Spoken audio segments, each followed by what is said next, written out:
গাজলের রানীগঞ্জ এলাকায় দীর্ঘদিন ধরে বেহাল রাস্তা। দুদিকে রাস্তা থাকলে মাঝখানে রয়েছে ভাঙা কালভার্ট, যার ফলে ব্যাপক অসুবিধা হয় পথ চলাচলে।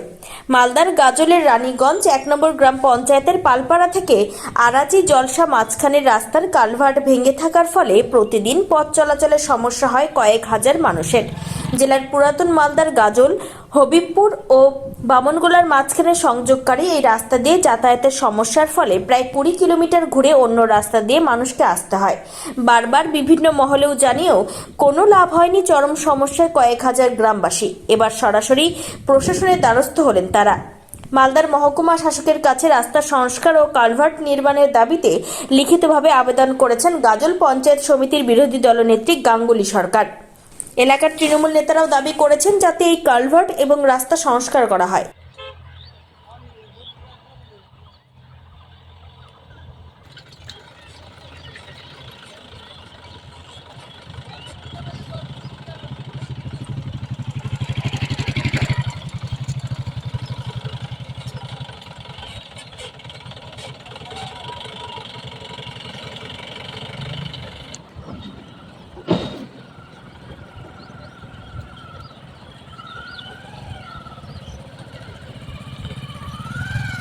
আমি বলতে গেলে বলবো আপনাদের স্টুডেন্ট যারা আছে, শিক্ষক স্টুডেন্টদের সব থেকে বড় সমস্যা, তারা প্রায় 3 মাস ক্লাসই করতে পারে না।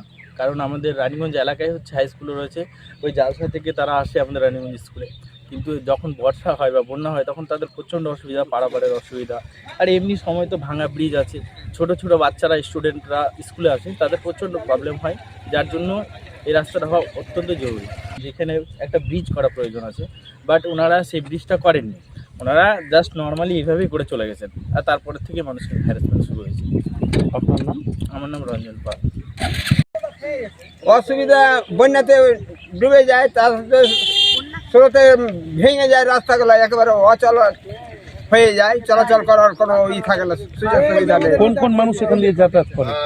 যাতায়াত রানীগঞ্জের হাট যারা আছে প্রত্যেকেই আছে, তার মধ্যে আবার 20 টাকা করলে পারাপার, তাহলে একজন ব্যক্তি 50 টাকা নিয়ে আসতে হয়তো বাজারে, তাহলে ও বাজারটা কি দিয়ে করবে? এই তো হচ্ছে ব্যাপার। আপনার নাম? আমার নাম তপেশ মণ্ডল।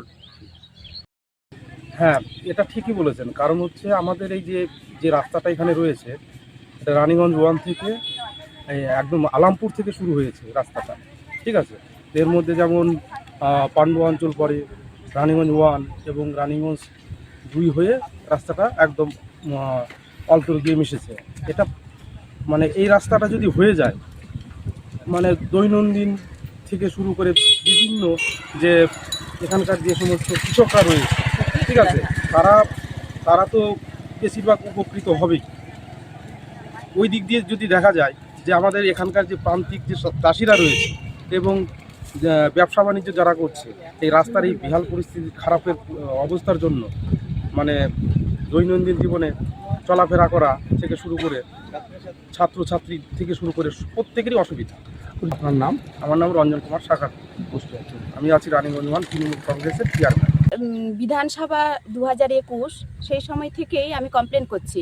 আমার যেহেতু আমি গাজল ব্লকের আন্ডারে পড়ি, আমার এরিয়ার অনেক গ্রাম আছে যেটা গাজল পঞ্চায়েত সমিতির মধ্যে পড়ে, তাই আমি বিডিও ম্যাডাম ছিলেন সেই সময়, আমি ওনার কাছ থেকেই কমপ্লেনটা বারবার করে যাচ্ছি। উনি এর কোনো মানে উত্তর দেননি। তারপরে আমি ওনাকে বললাম যে আপনি পারছেন না, সেটা আমাকে ফরওয়ার্ডিং কপি দিন। তো উনি আমাকে একটা ফরওয়ার্ডিং কপি দিয়েছেন। সেই কপি নিয়ে আমরা আমাদের জেলা শাসক, এসডিও, আমাদের যেহেতু যদি বলতে বলেন যে আমি ওল মালদাকেও জানিয়ে রেখেছি, ওল মালদা বিডিও ম্যাডামকেও আমি জানিয়েছি। আমি দুটো ব্লক এবং এসডিও ডিএম সাহেব সবাইকেই অবজেকশনটা জানিয়েছি। এরপরেও আমরা ভেবেছি না, আমি রেডিও করে নিয়েছি যেটা নবান্নে আমরা পৌঁছে দেবো।